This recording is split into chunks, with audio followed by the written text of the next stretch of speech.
नमस्कार दोस्तों, सिल पांडा के ऑनलाइन चैनल पर आप सभी का पुनः स्वागत, वंदन और अभिनंदन। आज का जो दिन है दोस्तों, आज की जो क्लास है, क्लास प्रारंभ करने से पहले एक बहुत बड़ा खुशी का अवसर है जो 5 वर्षों, लगभग 5 वर्षों के सुख को समाप्त कर चुका। फिर से धरती हरी भरी हो चुकी। धरती हरी भरी हो चुकी, इसका मतलब क्या है कि फिर से युवाओं के सपनों को पंख लगने प्रारंभ हो गए। युवा क्या हो गए हैं, फिर से पीएससी की ओर क्या होंगे, मोल्ड होंगे। पीएससी की ओर उनका झुकाव फिर से बढ़ेगा। ये वही समय है जो 2015-16 में था, लगभग वही समय फिर से आने वाला है। ऐसा हम क्यों कह रहे हैं? ऐसा इसलिए कह रहे हैं दोस्तों कि अभी हाल ही में 2020 मुख्य परीक्षा के फाइनल रिजल्ट जारी हुए। इसके अंतर्गत लगभग 221 परीक्षार्थियों का चयन किया गया। दोस्तों, अपने लिए और अपने माता पिता को गौरव प्रदान करने के लिए, उनको अंदर से खुशी प्रदान करने के लिए अब आप लोग विधिवत रूप से तैयारी पर जुड़ जाएं और अच्छे से अच्छे तरीके से आप अपना अध्ययन प्रारंभ करें। इन्हीं शुभकामनाओं के साथ, और जो भी प्रतिभागी विद्यार्थी 2020 में सफलता अर्जित कर चुके हैं, सफलता प्राप्त की है जिन लोगों ने, उन सभी को शुभकामनाएं। अब हम आज की क्लास को प्रारंभ करते हैं दोस्तों। आज की क्लास का हमारा जो टॉपिक है, जो विषय है, वह है संधि, जो कि हमारे 5वें प्रश्न पत्र के दूसरे नंबर यूनिट में दिया गया। संधि पढ़ेंगे दोस्तों, संधि के बाद समास, और उसके पश्चात हम लोग आएंगे अलंकार पर प्रवेश करेंगे।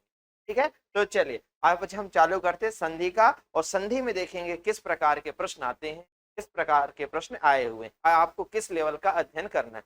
तो आज की जो अपनी क्लास रहेगी दोस्तों, आज की क्लास में पढ़ेंगे संधि क्या होती है, और स्वर संधि के कितने प्रकार हैं, और स्वर संधि के सभी नियमों का अध्ययन करने की कोशिश आज हम करेंगे। ठीक है, चलिए तो आज की क्लास को हम प्रारंभ करते हैं।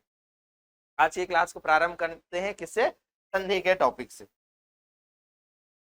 चलिए, आज का अपना टॉपिक है दोस्तों संधि। ठीक है, अब यहाँ संधि से जब हम प्रारंभ करते हैं मित्रों, तो सबसे पहला प्रश्न आपसे ये पूछा जाता है। देखिए, समय को नष्ट किए बिना हम लोग सीधे उस पर आएंगे जिस तरीके से प्रश्न पूछे जाते हैं, और जिस तरीके से आप चीजों को समझ पाएंगे कि कैसे क्या होता है, क्या नहीं होता। ठीक, तो सबसे पहला प्रश्न पूछा जाएगा आपका अर्थ। प्रश्नों का तरीका देखिए। पहला तरीका क्या है कि संधि शब्द का अर्थ क्या होता है। इसके बाद जो दूसरा प्रश्न आपका बनेगा, दूसरा प्रश्न बनेगा परिभाषाएं।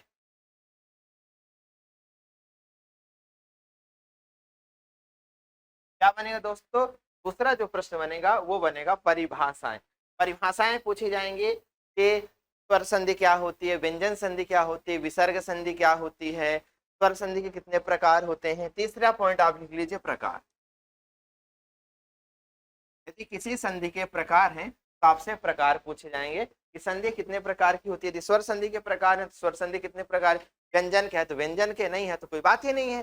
ठीक है, इसके बाद चौथा जो प्रश्न आपसे बनेगा, आपका बनेगा संधि एवं संधि विच्छेद।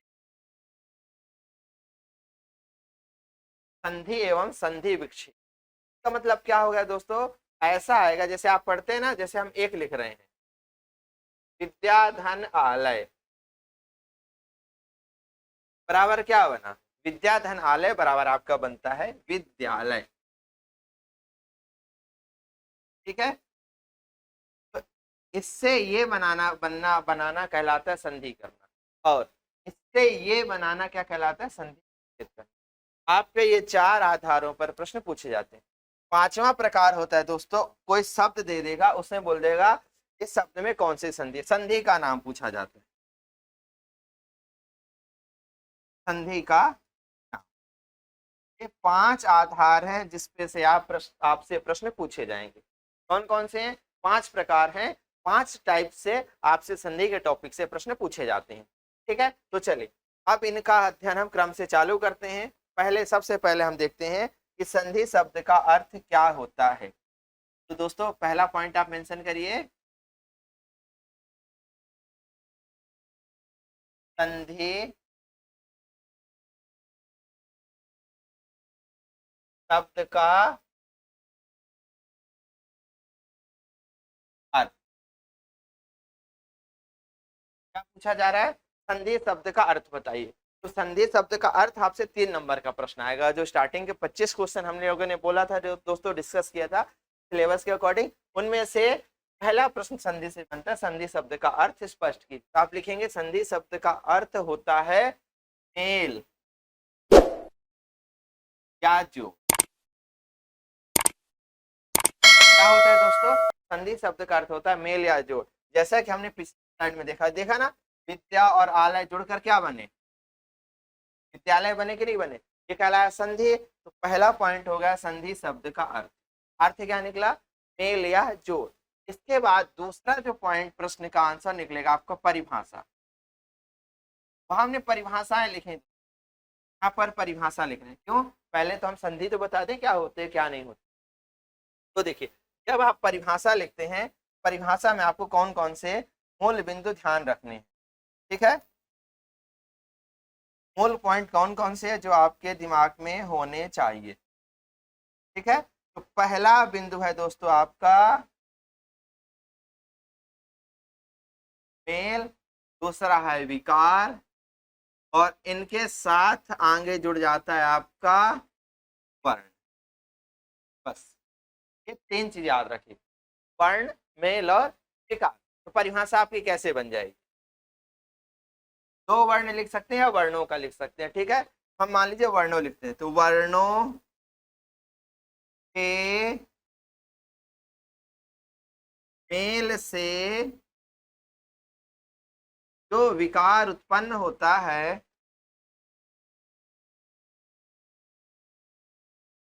उत्पन्न होता है,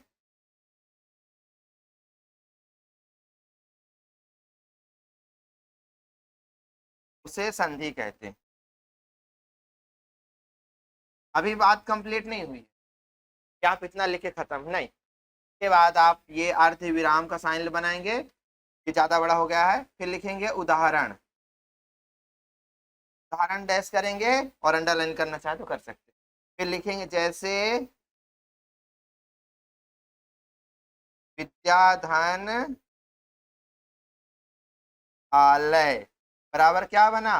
बराबर आपका बना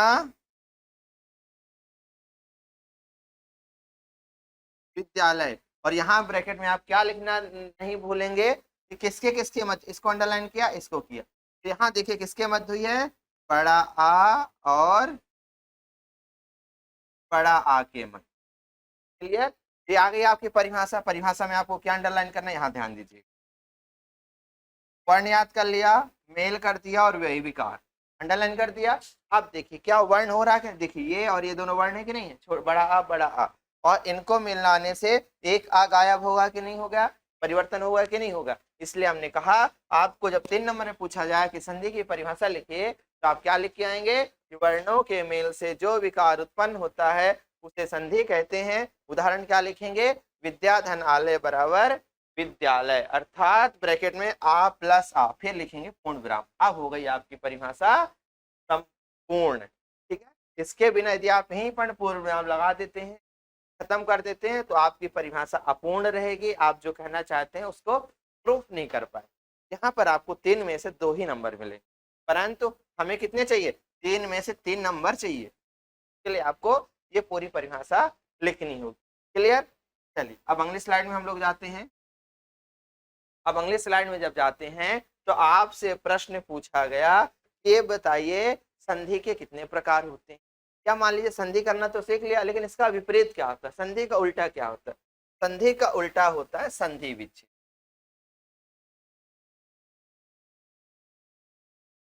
संधि विच्छेद। अब जैसे पिछली स्लाइड में थोड़ा सा हम देख, यहाँ पर देखिए आ और आ दोनों जुड़े कि नहीं जुड़े? जुड़ के क्या बन गया? ऐसा बना कि नहीं बना? तो अब इसको फिर से वाइस वर्सा जाना है। तो अब आप क्या परिभाषा लिखेंगे?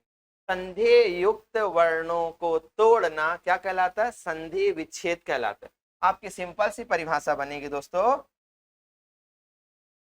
क्या बनेगी? संधि युक्त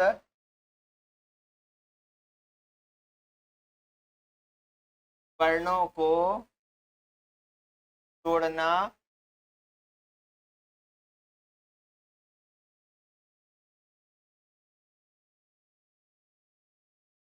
संधि विच्छेद कहलाता है।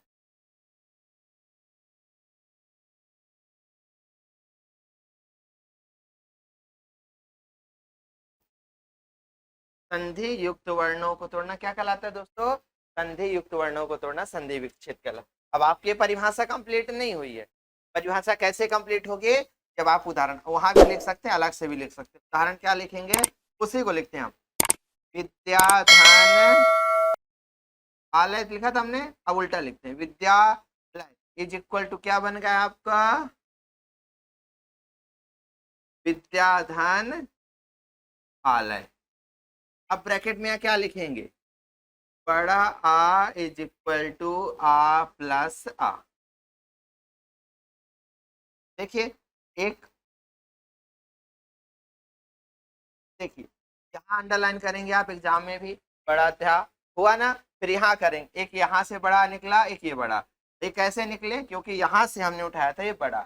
चलिए अभी हो सकता है आपको समझ में नहीं आ रहा बड़ा कहाँ से निकाला कहाँ से नहीं निकाला। ठीक, अभी तो हम बेसिक देख रहे हैं जो आपको पता है, इसलिए हमने उस उदाहरण का प्रयोग।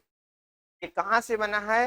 जब हम कहेंगे ना अंदर जाएंगे, जैसे कहते हैं ना दोस्तों कि किसी भी पुस्तक को उसके पहले पेज से जज नहीं करना चाहिए। पहला पेज कैसा भी हो सकता है, परंतु पुस्तक के जो अंत में जो मध्य पेज है वो महत्वपूर्ण है। ठीक, तो यहाँ पर इसको भी आप स्टार्टिंग में जज मत करिएगा कि सर ने ऐसे लिख दिया, कुछ समझ नहीं आ रहा, बहुत कठिन हो जाएगा, बिल्कुल नहीं है। ठीक, जैसे ही अंदर प्रवेश करेंगे तो चीजें और सरल होती जाएंगी, क्योंकि भाषा का एक यह लक्षण ही है कि भाषा कठिनता से सरलता की ओर अग्रसित हो। ठीक है, आपका मेंस का, इसलिए हम लोग ऐसे विधिवत रूप से कर रहे हैं। ठीक, इसके बाद चौथा पॉइंट जो भी हमने क्या कहा कि संधि कितने प्रकार की होती है। अब आ गया आपका संधि के प्रकार। प्रकार, ठीक है, यहाँ पर लिख रहे हैं 3 प्रकार की होती है। कितने प्रकार की होती है? 3 प्रकार की होती है। अब अगले स्लाइड में इसको विधिवत रूप से डायग्राम बना लेते हैं। यहाँ हमने लिखा चौथा पॉइंट क्या आपका? प्रकार।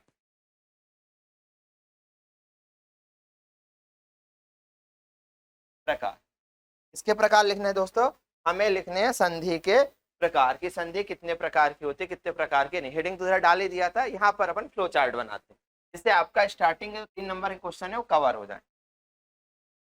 3 प्रकार के होते हैं, तो कैसे 3 प्रकार के होते हैं? चलिए ये हमने खींचा हॉरिजॉन्टल 1 2 और ये हो गया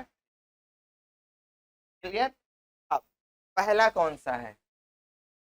पहले होती है आपके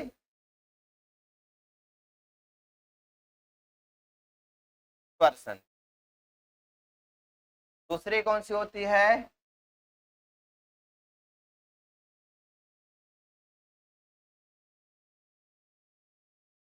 व्यंजन संधि। और तीसरी कौन सी होती है? विसर्ग संधि।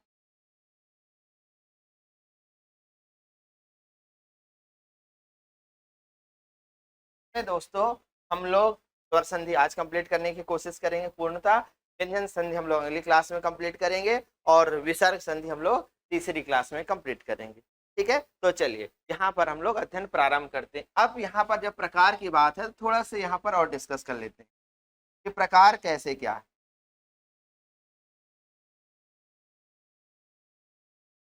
प्रकार की बारी आती है तो चलिए अब यहाँ पर दोस्तों स्वर संधि के भी 3 प्रकार होते हैं। कितने होते हैं? स्वर संधि के 5 प्रकार, सॉरी स्वर संधि कितने प्रकार होते हैं? 5 प्रकार। 5 जो प्रकार हम लिख रहे हैं उसी क्रम को याद रखिए, एक क्रम आपका गलत हुआ तो चीजें समस्या वाली हो जाएंगी। ठीक, तो सबसे पहले इंसान जब जन्म लेता है क्या होता है? बड़ा होता है। क्या होता है दोस्तों? बड़ा होता है। तो बड़े का मतलब क्या होता है? दीर्घ। और शब्द देखिएगा दीर्घ कैसा लिखा जाता है, क्योंकि बहुत सारे लोग दीर्घ भी गलत लिखते हैं। दीर्घ स्वर संधि। दीर्घ जब हो जाएगा दोस्तों, बड़ा होगा तो वृद्धि और जल्दी करेगा, तो अंगली हो जाती है कौन सी? एक गुण भी आते हो वृद्धि। यहाँ पर अब ध्यान दीजिए, जब बड़ा होगा इंसान तो किसमें वृद्धि? उसके गुणों में वृद्धि। किसमें होती है? उसके गुणों में होती है। जब बड़ा होगा, बड़ा किस कारण इंसान होता है? बड़ा लोग पैसों से नहीं होता, बड़ा लोग उम्र से नहीं होता, बड़ा किससे होता है? बड़ा इंसान बनता है अपने गुणों से, अपने व्यक्तित्व से, तो अगली संधि हो जाएगी आपकी गुण स्वर संधि। कौन सी हो गए?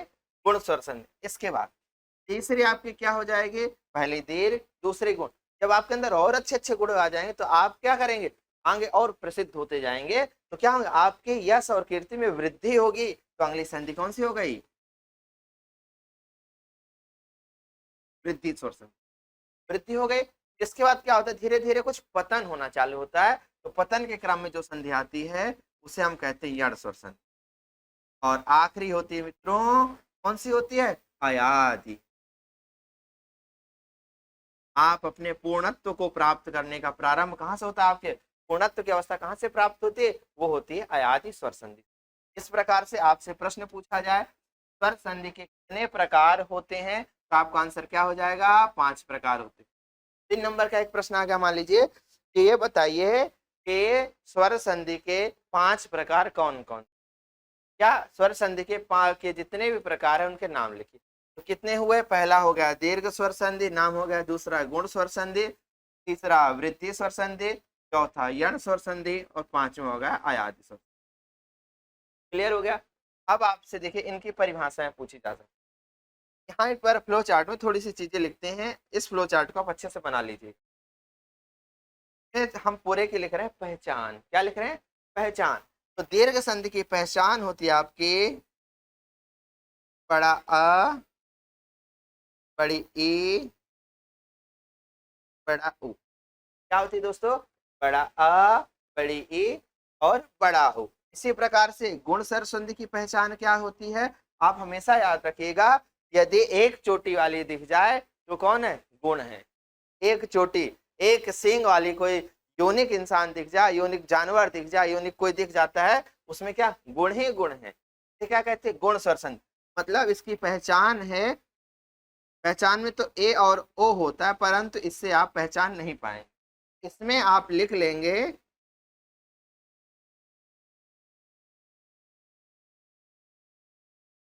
शिरोह रेखा के ऊपर एक सींग या मात्रा।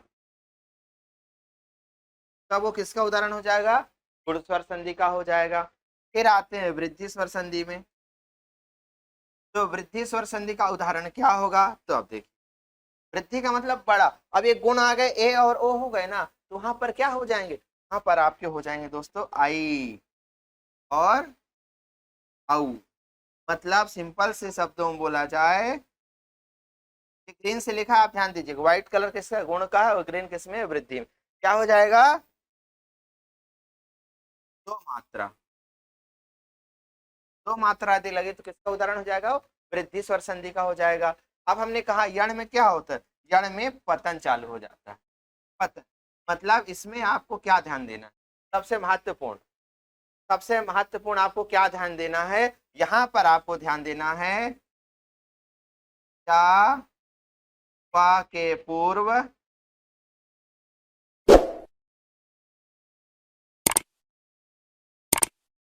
आधे वर्ण। पहली पहचान तो आपकी ये होगी, क्या और वा के पूर्व क्या है? आधे वर्ण है। दूसरी एक पहचान और होती, क्या होती है दूसरी पहचान? शब्द के मध्य में त्रा।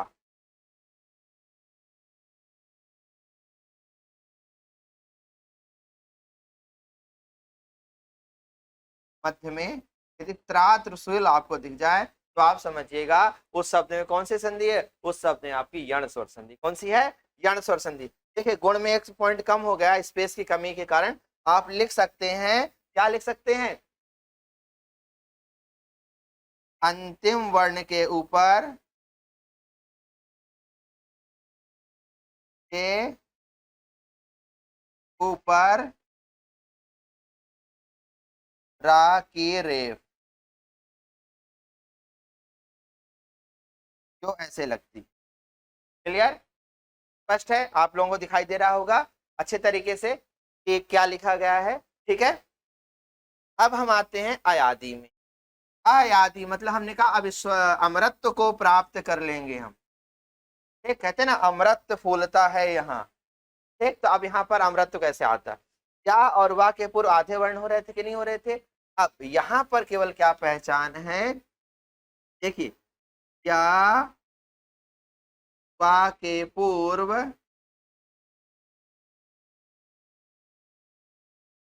आ आ सहित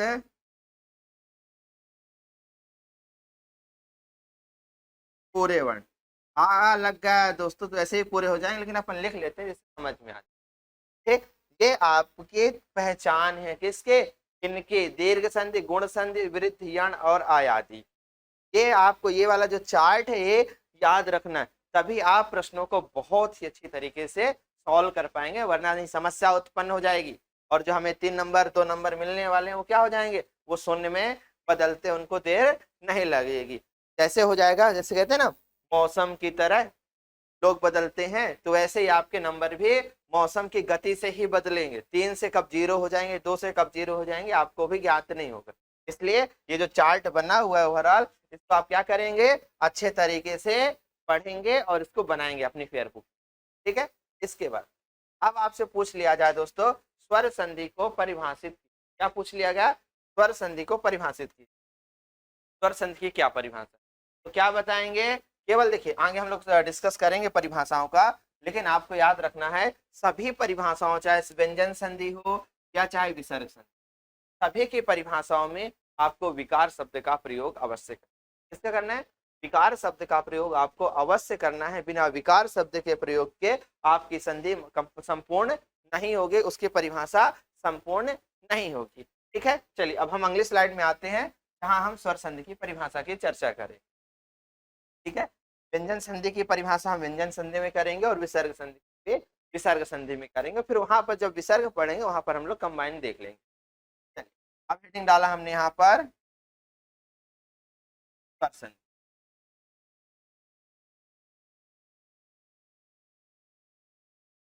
स्वर संधि, ठीक है। अब जब स्वर संधि लिखते हैं तो सबसे पहला पॉइंट होता है परिभाषा।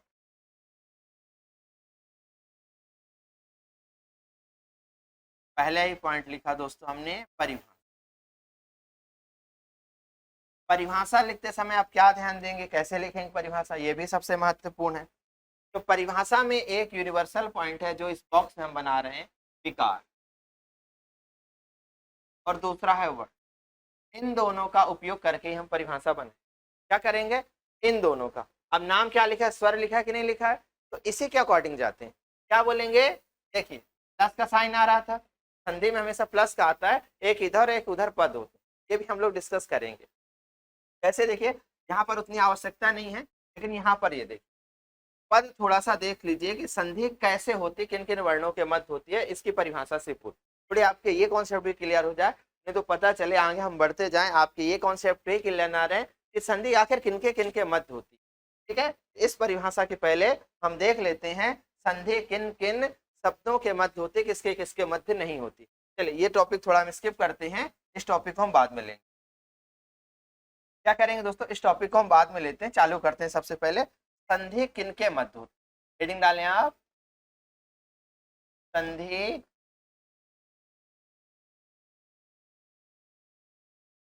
किनके मध्य होती। दोस्तों यदि आपको ये चीजें पता चल रही कि किनके मध्य होती है और संधि के नियम क्या है, तो यहाँ से आप सब पूरी की पूरी जो संधि है सब आपके लिए क्या चुटकियों का खेल हो जाए। संधि किनके मध्य होती है और साथ में लिख लेते हैं कैसे होती, कैसे नियम। तो संधि में याद रखिएगा सबसे महत्वपूर्ण आपके पास एक प्लस का साइन बना हो, इसे हम क्या कहते हैं, इस साइन को कहते हैं दोस्तों हम लोग मेल या जोड़। ठीक है, इधर कोई शब्द लिखा होता है, इधर कोई लिखा होता है, तो इस वाले प्लस के जो पहले शब्द लिखा होता है उसे कहते हैं पूर्व पर, क्या कहते हैं, पूर्व पर। ठीक है, और प्लस के बाद जो लिखा होता है इसे कहते हैं उत्तर पर।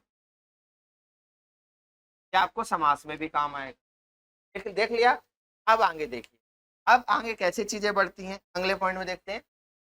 जैसे मान लीजिए लिखा है विद्यालय,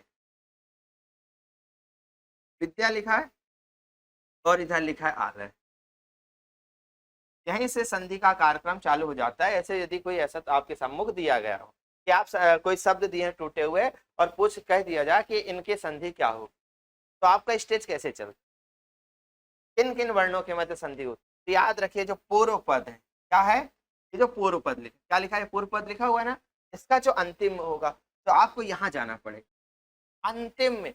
अंतिम का मतलब याद रखिएगा अंत्योदय, और अंत्योदय का मतलब हमने कहा था दोस्तों, अंत्योदय का मतलब हमने कहा था क्या होता है, अंतिम पंक्ति तक का उदय, अर्थात जो दिया गया है उसको स्वर और शुद्ध व्यंजन में विभाजित करना, स्वर में और शुद्ध व्यंजन में।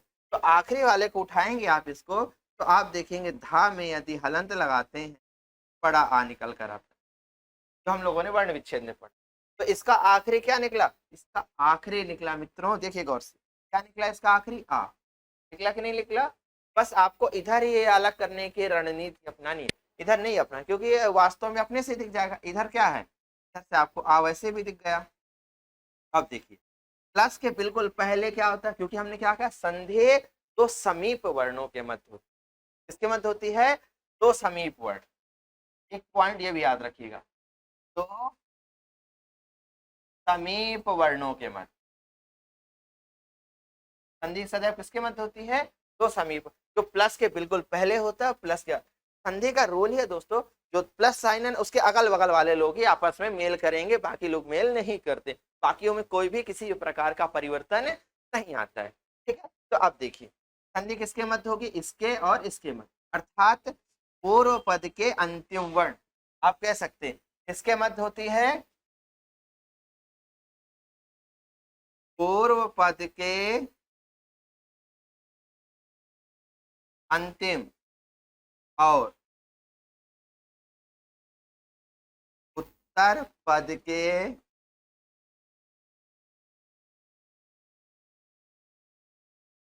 पहले वर्ण के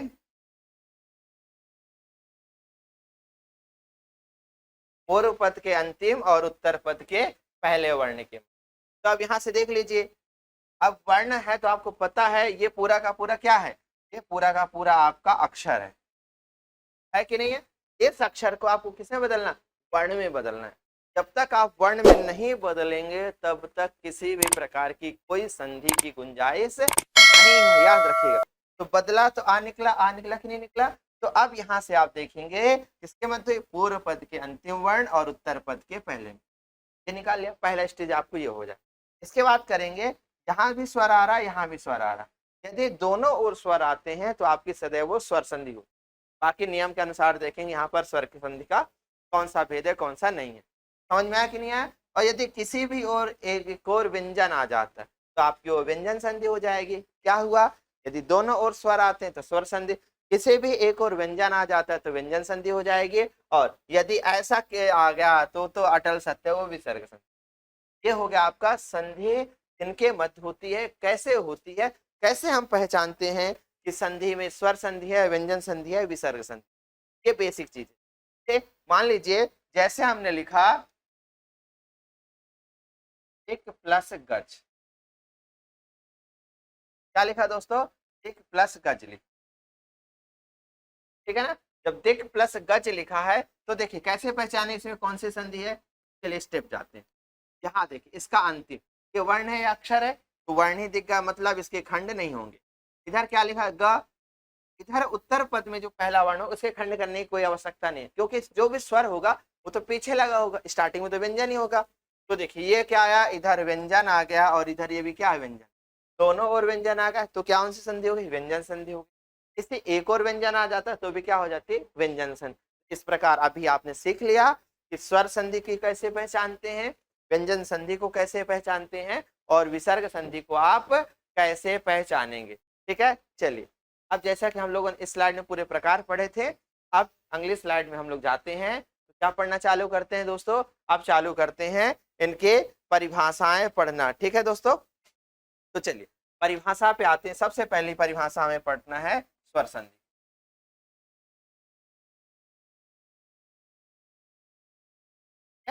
स्वर संधि की परिभाषा क्या होती है, सीधे हम परिभाषा लिखते हैं। परिभाषा क्या होती है दोस्तों, परिभाषा ये होती है तो स्वर वर्णों, या दो नहीं लिखेंगे तो भी चलेगा, स्वर वर्णों के मेल से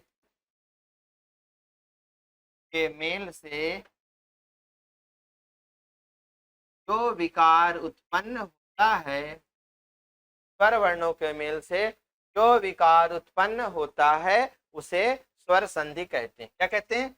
दो स्वर वर्णों जोड़ सकते हैं, और या दो नहीं भी जोड़ेंगे तो चलेगा। ये दो जो जोड़ा है दोस्तों, ये कंपलसरी नहीं, केवल आप ये जोड़ सकते हैं, स्वर वर्ण। स्वर वर्णों के मेल से जो विकार उत्पन्न होता है, विकार उत्पन्न होता है, उसे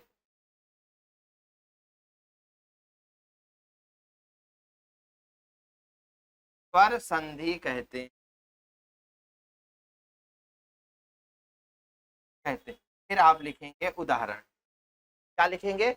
उदाहरण लिख देंगे। वही अभी हम चला रहे हैं कॉमन, क्योंकि ये आपने देख लिया है कि स्वर संधि का है विद्या धन आलय बराबर विद्यालय, और यहाँ आप लिख लेंगे आ प्लस आ बराबर क्या बन गया? बड़ा आ। ठीक है, फिर आप अंडरलाइन भी करेंगे ये और कहाँ पर? ये बन। ठीक है, ये हो गया आपका स्वर संधि का प्रश्न परिभाषा लिखने। अब दोस्तों यहाँ से अब ये भी पूछा, स्वर संधि की परिभाषा देते हुए किन्हीं स्वर संधि के किन्हीं दो प्रकारों के नाम लिखें। तो आपने परिभाषा दे दी, परिभाषा के बाद आप प्रकार का नाम लिखेंगे। सिंपल से आपके क्या हो जाएंगे? आपके दो तीन नाम लिख सकते हैं जो कि हमने इस स्लाइड में लिखे हुए हैं। ये लिखा है, दीर्घ संधि होता है, गुण संधि है, वृद्धि संधि है, यण संधि है और अयादि संधि। क्लियर हो गया पॉइंट्स? चलिए अब हम लोग आगे बढ़ते हुए इसी कड़ी में बढ़ते हैं। कहाँ जाते हैं? स्वर संधि के प्रकार। स्वर संधि के प्रकार के अंतर्गत पहला हम देखते हैं दीर्घ स्वर संधि। क्या देखते हैं दोस्तों? हेडिंग डालते हैं दीर्घ स्वर संधि। दोस्तों यदि आज स्वर संधि के पूरे प्रकार नहीं हो पाते हैं तो अगले लेक्चर में हम लोग बाकी संधियां जो बचेंगे, स्वर संधि के प्रकार पढ़े बचेंगे, उनका अध्ययन करेंगे। ठीक है, तो चलिए दीर्घ स्वर संधियां। अब आपसे यहाँ से पहला प्रश्न क्या बनेगा? पहला प्रश्न ये बनेगा मित्रों कि दीर्घ स्वर संधि में दीर्घ शब्द का अर्थ क्या हो? क्या पूछा जाएगा? दीर्घ स्वर संधि में दीर्घ शब्द का उत्तर क्या होता है, अर्थ क्या होता है? तो आपका आंसर क्या हो जाएगा? सबसे पहला पॉइंट,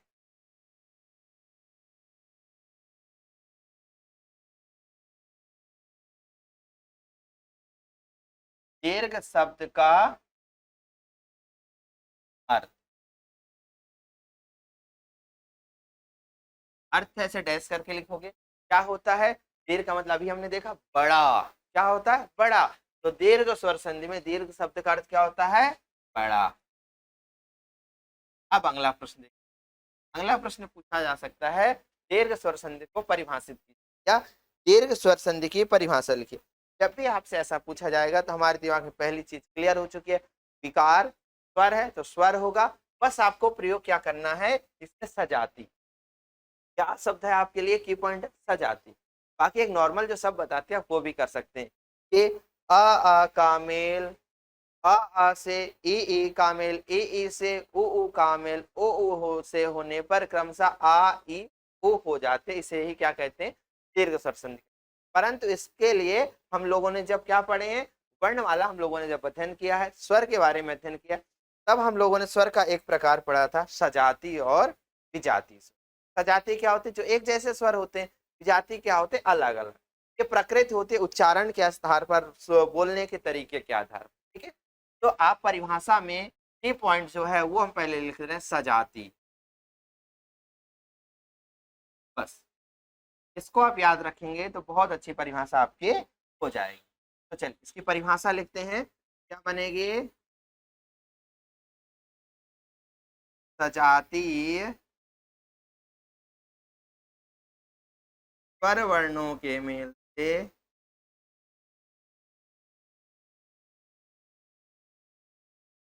मेल से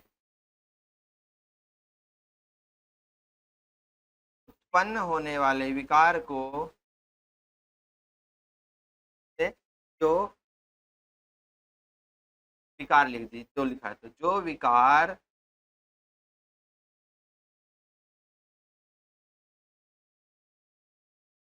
उत्पन्न होता है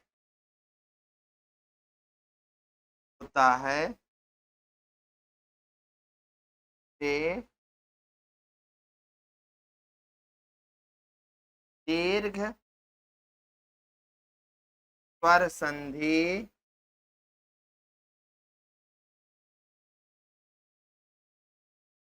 कहते हैं। ठीक है, फिर यहाँ एक उदाहरण लिख दे रहे हैं। उदाहरण में जैसे हमने मान लीजिए सिंपल सा उदाहरण लिख रहे हैं, अभी हमें ज्यादा दिमाग नहीं चलाना है उदाहरण लिखने में कि हम गलत कर दें। ठीक है, जैसे दोस्तों हमने लिख लिया दीप प्लस अवली बराबर क्या हो गया, दीपावली। ये लिखेंगे, फिर आप यहाँ पर बता देंगे क्या वो लिखा, वर्ण हमने कहा ना वर्णों के मत होता है, तो आपको पूर्व पद का अंतिम में देखना पड़ेगा। ये तो अक्षर है पा, तो पा से वर्ण क्या निकले, पा से आपका वर्ण निकलेगा आ। ठीक है, इधर क्या है छोटा आ, तो आ प्लस आ, ये दोनों मिलकर क्या बन गए, यहाँ क्या दिख रहा है आपको, बड़ा आ। यहाँ लिख देंगे इक्वल टू बड़ा आ। ये हो गई आपकी परिभाषा, और इसमें आपको अब मिलेंगे पूरे 3 नंबर। कितने हो गए, सजातीय स्वर वर्णों के मेल से जो विकार उत्पन्न होता है उसे दीर्घ स्वर संधि कहते हैं। इसके उदाहरण लिख लिया सीधे, यहाँ पर ये लिख दिया, फिर उदाहरण क्या बन गया, दीप प्लस अवली बराबर दीपावली। अब आपको अंडरलाइन कहाँ करना रहेगा एग्जाम में, सजातीय स्वर वर्ण, और यहाँ पर आपको विकार, बस हो सजातीय स्वर अंडरलाइन कर देंगे, इससे परिभाषा क्या हो जाएगी, क्लियर हो जाएगी। फिर आपको करना पड़ेगा ये, यहाँ पर उदाहरण को पहले अंडरलाइन करेंगे, फिर यहाँ ये करेंगे और ये कर देंगे। आपकी हो गई कौन से, दीर्घ स्वर संधि की परिभाषा और दीर्घ स्वर संधि शब्द का अर्थ। अब हम पढ़ते हैं दोस्तों आगे नियम, दीर्घ स्वर संधि के नियम क्या है, कौन कौन से नियम है। ठीक है, नियम तो दीर्घ स्वर संधि के दोस्तों 3 नियम, कितने नियम बनते हैं, दीर्घ 3 नियम बनते हैं। कौन कौन से, आ अथवा बड़ा आ का मेल छोटा आ अथवा बड़ा आ से पर क्या बन जाता है, बड़ा आ। अब इसको समझने का प्रयास कर रही है, कैसे क्या कहना चाह रहे हैं। कहने का तात्पर्य है दोस्तों कि आ के साथ छोटा आ भी आ सकता है, इस आ के साथ बड़ा आ भी आ सकता है, मतलब इसका मेल इससे भी हो सकता है, इससे भी हो सकता है, प्रकार इसका मेल इससे भी हो सकता है और इससे भी हो सकता है। ये बात आप अपने दिमाग में बैठा लीजिए, मतलब आ का मेल छोटा से हो सकता है, आ का मेल बड़ा से हो सकता है। इसी प्रकार जो बाकी 2 नियम लिखने वाले दोस्तों में भी यही चीजें लागू हो। क्लियर, ये बातें आप ध्यान रखिए।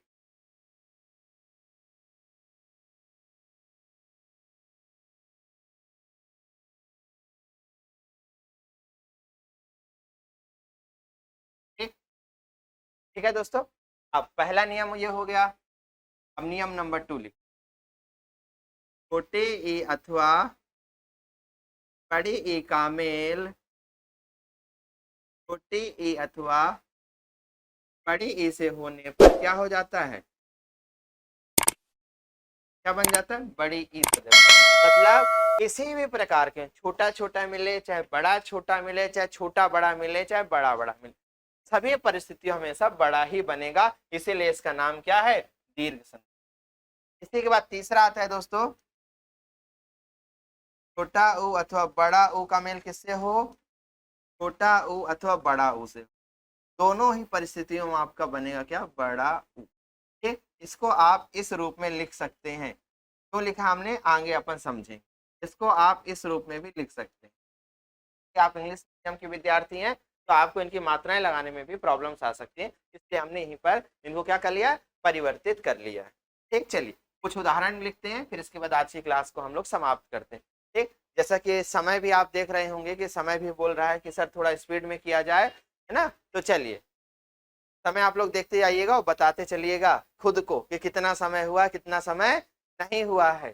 ठीक है, तो चलिए अब हम उदाहरण करते हैं। एक उदाहरण अच्छे समझ लीजिएगा जिससे हमें किसी भी प्रकार की कोई समस्या ना आए कि कैसे करते हैं। सबसे पहला उदाहरण हम उठाते हैं दोस्तों, उसी का दीपावली का उठाते हैं, कैसे हमने जोड़ा था कैसे नहीं जोड़ा। या फिर चलिए चेंज भी कर लेते हैं, अपन दूसरा उदाहरण उठा लेते हैं। आवश्यक नहीं आप बोलेंगे सर बार बार दीपावली और विद्यालय यही उदाहरण लिख रहे हैं। इसके स्थान पर चलिए हम लोग कुछ दूसरा उदाहरण लिखते हैं जिससे कि हमें पता चलेगा क्या हम कर पा रहे हैं कि नहीं कर पा रहे हैं। जैसे मान लीजिए हमने लिखा गीता प्लस अवली, आपको टूटा हुआ आ गया तो जोड़ना है। आप स्टेप जैसा सब बता रहे हैं वही स्टेप आप फॉलो करिए। एक का आपको समझ में आ गया तो मान लीजिए आप सभी कर लेंगे। 3 उदाहरण ही हम लोग करेंगे, ठीक है। स्टेप देखिएगा, सबसे पहला स्टेप, स्टेप के नंबर लिखते जा रहे हैं हम। स्टेप नंबर 1, स्टेप नंबर 1 में क्या करना है, दोनों को अंडरलाइन करके उठा लेना है। यहाँ से आप क्या उठा लेंगे, ता उठा लिया, और यहाँ से क्या उठा लिया आपने। अब स्टेप नंबर 2, दूसरे स्टेप पे क्या करना है आपको, ये जो इसका आखिरी वाला है ना, इसके वर्ण को निकालना है। क्या करना है, वर्ण को निकालना है, क्योंकि हमें दिख रहा है क्या कि ये अक्षर है, अक्षर है तो इसको वर्ण से निकालना है। तो क्या करेंगे, इस पे हलंत लगाया, क्या निकला आ। इधर वाले को वैसे उठा लें, क्या निकला आ। अब देखिए इधर वाले का नियरेस्ट कौन सा है, इधर वाले का आखिरी आ है, आ है कि नहीं है। अब इसका आखिरी क्या निकला, आ निकला। मतलब संधि कहाँ पर होगी, संधि इन दोनों के बीच। क्लियर हो गया। अब तीसरे स्टेप पे आप क्या करेंगे, ठीक है। तो यहाँ पर हम अगले स्टेप में हम क्या करेंगे, यहाँ पर हम चेक करेंगे दोस्तों कि यहाँ स्वर है, यहाँ पर ये क्या क्या चेक किया तो पता चला ये आ भी स्वर है और ये आ भी स्वर है। जब दोनों स्थान पर स्वर आ गए मित्रों तो क्या होगा, यहाँ पर आपकी हो गई कौन से, स्वर संधि। यहाँ पर आपको ये चेक करना है। अब दूसरा यहीं पर एक काम और करना, स्वर स्वर तो चेक कर लिया, इसके बाद अब दूसरा काम ये चेक करना है क्या दोनों जो स्वर है एक जैसे है या नहीं है। दोनों स्वर एक जैसे, पहला काम तो हो गया, हम पहचान लिए हमने कि स्वर संधि है। अब दूसरा काम ये रहेगा कि स्वर संधि है तो स्वर संधि का ये कौन सा प्रकार है। इसके लिए क्या करेंगे, यहाँ पर हमने चेक किया क्या एक जैसे, हाँ भाई साहब ये तो एक जैसे निकल रहे हैं। जब मित्रों एक जैसे निकला तो आप समझ में आ गया एक जैसा है तो कौन सा संधि होगा, दीर्घ संधि। यहाँ तीसरे स्टेप में हमने क्या करी, पहचान, ठीक है। अब हम आते हैं चौथे स्टेप पे।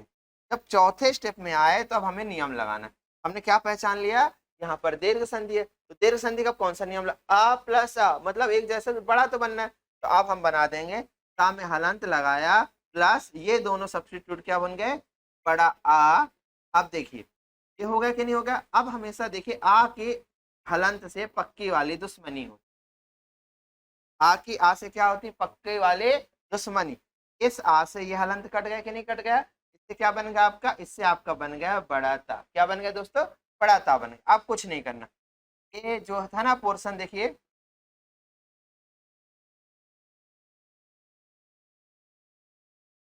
ये जो पोर्शन था ना इसके स्थान पर हम बड़ा ता सब्स्टिट्यूट कर देंगे। क्या बन जाएगा, इसका आंसर हो जाएगा गीतावली। बन गया कि नहीं बन गया, क्या बन गया आपका, गीतावली। इस प्रकार से आपको सॉल्व करनी है। चलिए एक और देखते हैं, उसके बाद आज की क्लास को समाप्त करते हैं। आखिरी है, आखिरी जैसे मान लीजिए हमने लिखा गुरु प्लस उपदेश। देखिए जल्द का काम शैतान को हो तो उस कारण से हम इसे गलत कर देते, ठीक। और इसी के पैरेलल एक और लिख रहे हैं जिसको हम लोग कर लेंगे रवि प्लस इन, पैरेलली दोनों को हम करते चलते।